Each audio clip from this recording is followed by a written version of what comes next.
ሰበር ዜና እጅላችሁ መጥቻለሁ።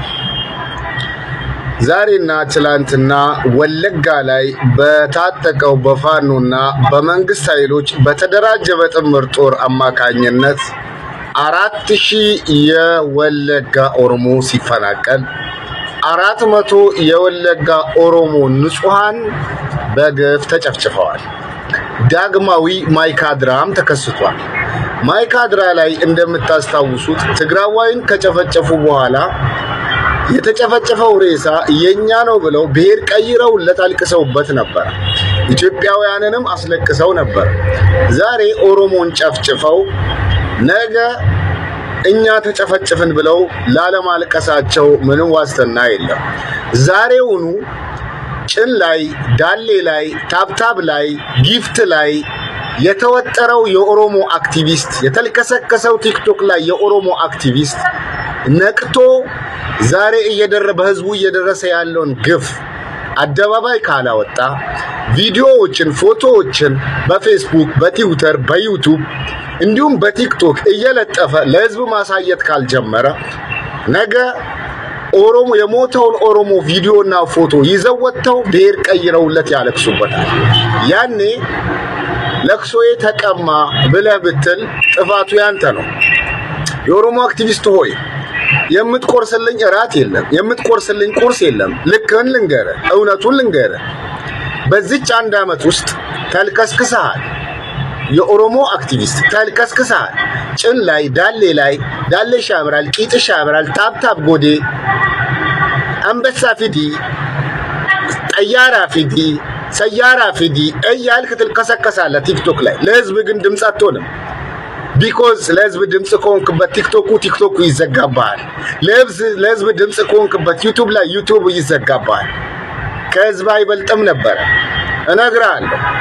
የምር ነው የምልህ። ከገዳዮችህ በላይ የህዝብ ጠላት አንተ ነህ። ምክንያቱም የህዝብህን ሞት አደባባይ አውጥተህ መሞትህን እየተናገርክ ስላሉ ነገ ምንድነው የሚሆነው?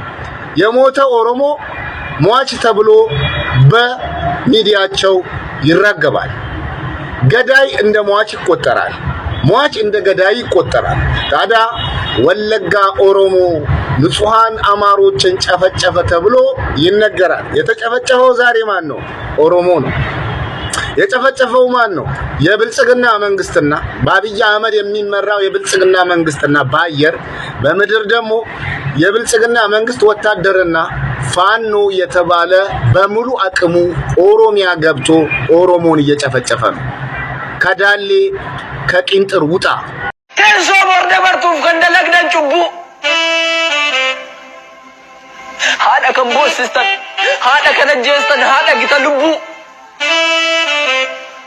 harkasinyaachi si abiddat kan ooftan dugda isin baate dullaadhaan kan ooftan galata haadha keessanii daaraatti kan maktan imimmaan ijashee guyyaadhaa guyyaatti lafatti kan naqxan wanta borda bartu qilleensa akka baalaa ishee darbuuf deemtuuf ilaalina haala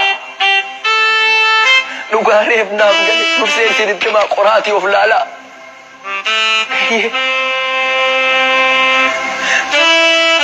hanum dizi wamte shanina watina wam bulte dabar teso akka ifa teso akka dukana faada inyatina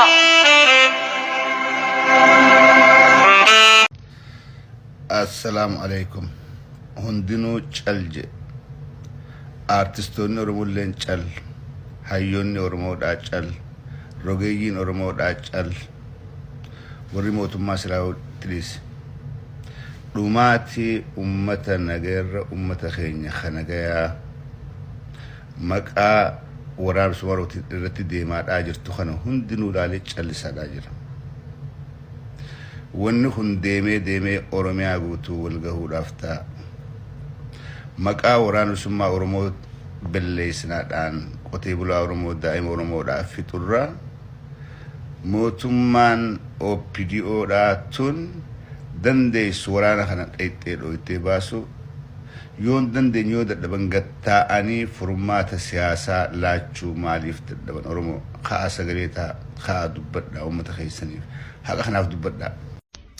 Hin gowwoomin na'aman ummanni har'a halkan tokkotti namni 350 ajjeefameefi namni 150 ol ganda tokko keessaa halkan tokkotti buqqa'e Wallagga Bahaa Kiraamutti jechuudha.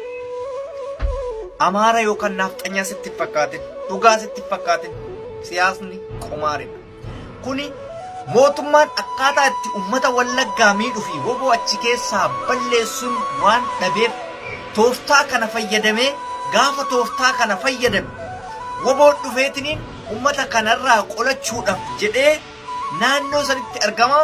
Yeroo naannoo sanitti argame akka baratame droonidhaan bakka takkatti balleessuudhaaf kun tarsiimoo fi karoora mootummaan baasee finxaaleeyyii uummata Oromootti ergeedha malee finxaaleeyyiin ofiin barbaaddee bakka san dhufteense dhugaanse finxaaleeyyiin onnee ittiin akkasitti bobbaatee Oromoo ganda tokkoo guutuu aanaa tokkoo guutuu buqqaastuun hin qabdu. Kun hojiidhuma mootummaatti gara harka jalaatiin tooftaan an amma isiniin jedhe kun ummata keenyaaf hin galle. Jarri woboo balleessuudhaaf ummata hangana gahu buqqaasan. Maaliif gaafa ummanni kun buqqa'e woboon fiigee ummata kiyyaa gaachana kiyyaan dhaqqaba jedhee humna isaa guutuu hidhatee naannoo sanitti bobba'ee finxaaleeyyii dha'uuf gaafa jedhu achitti tooftaa saniin gaafa jarrachi wal geette haleeluudhaaf jechuudha. Kanaaf ummata Kiraamuu irraa buqqaaniif birmadhaa tooftaan siyaasaa jijjiiramee jira. Rabbiin ummata keenyaa birmatu manni keenya garmaletti miidhame halkan takkatti nama 350 du'uun namni 150 ol buqqa'uun Oromoodhaaf du'a caalee du'a kanaa oli tokkolleen argitu ammootu hunda keetiif gandatti deema kumaarri siyaasaa akkuma kaleessa Hacaaluu kumaara siyaasatti nyaatame mataa mana manatti kumaarri siyaasaa si dhufaa jira jechuudha. Teessoo borde bartuuf kan dalagdan cubbuu. Haadha kan boossistan, haadha kan ajjeestan, haadha gita lubbuu. Harka si nyaachisee abiddas kan ooftan. Dugda isin baate dullaadhaan kan dhooftan. Galata haadha keessanii daaraatti kan maktan. Imimmaan ijashee guyyaadhaa guyyaatti lafatti kan naqxan. Wanta borde bartu qilleensa akka baalaa ishee darbuuf deemtuuf ilaalina haala dhugaareef naaf gale dursee isinitti maa qoraatii of laalaa